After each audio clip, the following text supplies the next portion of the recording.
of my cat. And before that, I was talking to the Lord real early this morning, and I said, "I'm ready, really, Lord, to get out of here. I'm just gonna be kind of, I'm just gonna, I'm very open with you, okay?" I said, "Well, it doesn't look like I'm gonna be. I just tell you, it doesn't look like I'm gonna see my other three grandchildren.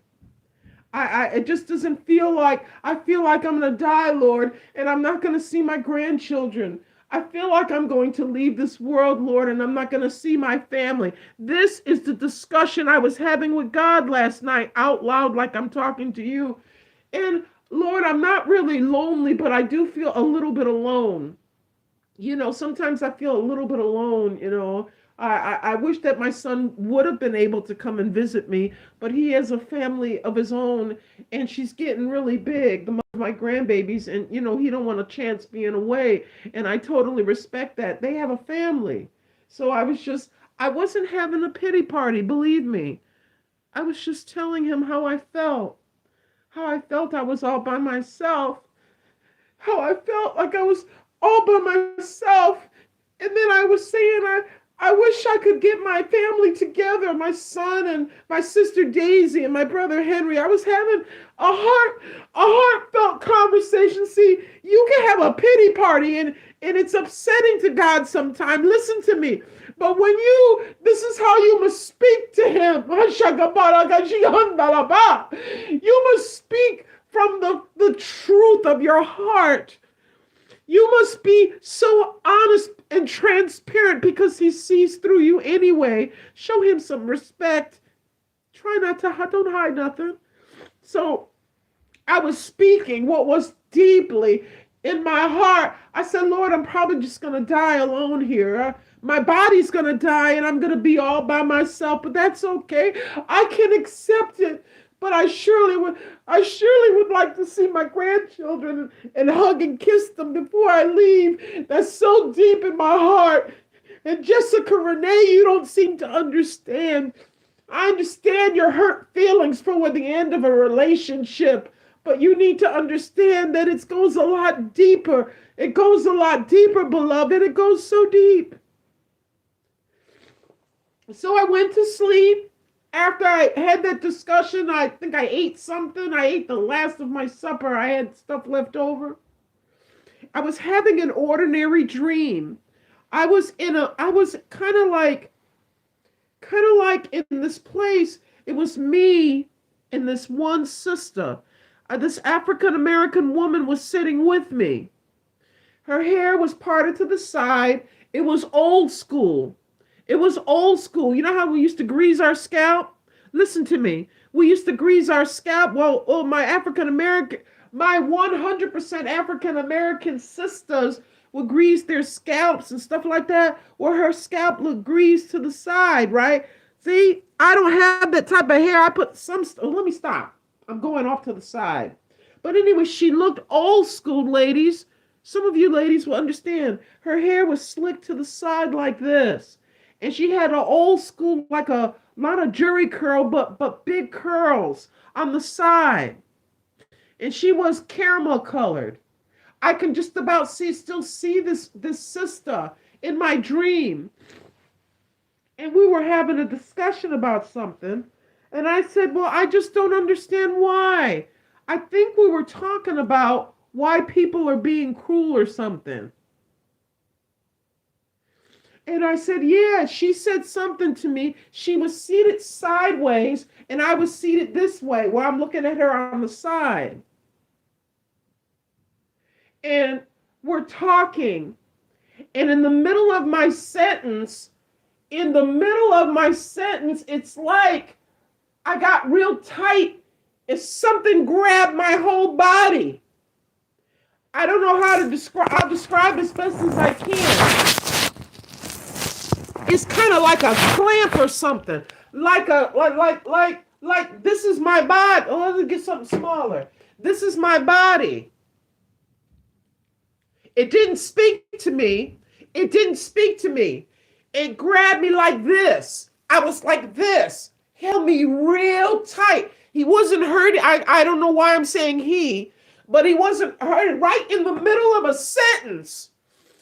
And then I was clamped real tight, and I looked. I started to. I looked over. I could look over. I started to change right quick, and she went up, and then I went up, and I was like that. I was shaking like this, just shaking like this. It was so fast, like a rocket, like a rocket. And I knew that I was being raptured. And in my mind, all I didn't barely had time to think. The force was so powerful. It was so powerful. It was like, you know how you come down a roller coaster? You ever been on a roller coaster that's really high and you come down really hard and you're like this? Well, it felt that way, but upwards, like that. Like when you go up like that. And I was kind of tight. And all I had a very brief thought, I hope I'm ready. I go, oh my gosh, we've been raptured. I said, oh my gosh. Oh my, I didn't have really time to think. I was going up and all you could see was clouds. I didn't see heaven. He's not going to grant that to me. And I had a brief, like I looked over and the sister, she was going up too. It was only two of us. It was only two of us. Right in the middle of a conversation, you're tight. He just takes you. He just takes you. Ain't no time for, he just takes you. So whatever condition you're in, spiritually, you ain't got no time. You got, the blink of an eye is no joke.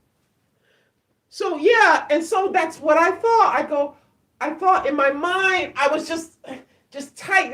He was holding me real good so I wouldn't fall, I guess. He cups you in. At least my dream, he cups you in like this and up like a rocket.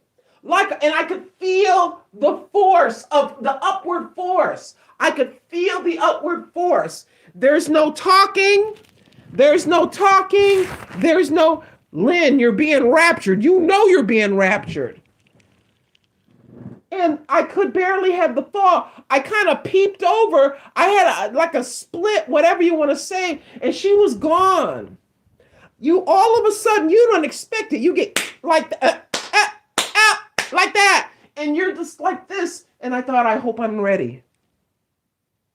That's all I thought for a brief second. I hope I'm ready. I hope I'm ready. Like just one thought, I hope I'm ready. And then I woke up. I woke up and I'm on the air. I woke up, went pee-pee and fed my cat. And I tried to call Miss Mama, daughter, sister, but like my son, whatever. Because the first person I thought of was Miss Mama, daughter, sister. You the first person I thought of. And then I'm thinking about Miss Lena and everybody else. And Miss Mama, daughter, sister was the first person that popped in my head. After I was crying and shaking when I woke up. I just like, Miss Mama, daughter, sister. What do I want to say? Miss Mama, daughter, sister, and y'all, I'm telling you, on my mother's grave in New Haven, Connecticut, I'm telling you the truth about the dream that I had just before I woke up. The deepest dreams that I have, and that's what woke me up. He yanked me awake. Every once in a while, God will yank me awake, and I'm on the air. There's something else. What else was that? Yeah, we were having a conversation, and then it felt a little weird. It was no time to think. You see, this is why you got to stay ready, as the people say, as some of you have said. You got to stay ready so you don't have to get ready, because you don't have time. It's real quick. At least the dream that I had, I did not watch any weird things. I didn't eat pizza and pickles before I went to bed. But, oh, yeah, that's what I wanted to say, Miss Mama, daughter, sister.